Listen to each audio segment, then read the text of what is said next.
Hi, I'm Dr. Adrienne Strickland Smith, and I'd like to spend a little bit of time talking to you about the introduction to pressure ulcers. In this particular segment, we will be covering general information, history, and the physical examination. It's important to note that the ultimate goal of wound healing is a closed wound.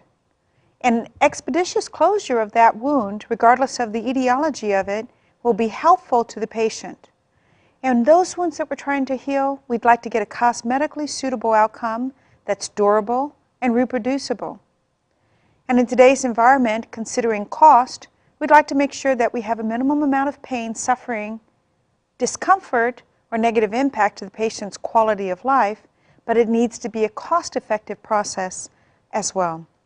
We need to avoid the untoward complications, and we have to make sure that the system can tolerate the types of wound closure that we have the capability to provide.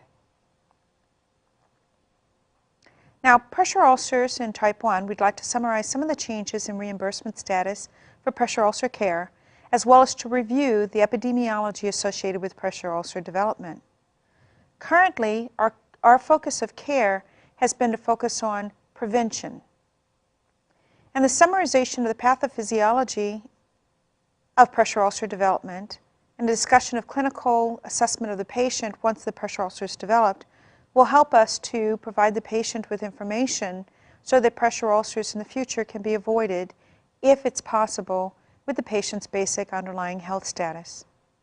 Discuss some of those clinical assessments of the patient's pressure ulcer with a review of the standard of care for wound management and review some of those advanced therapeutic modalities that are available to us.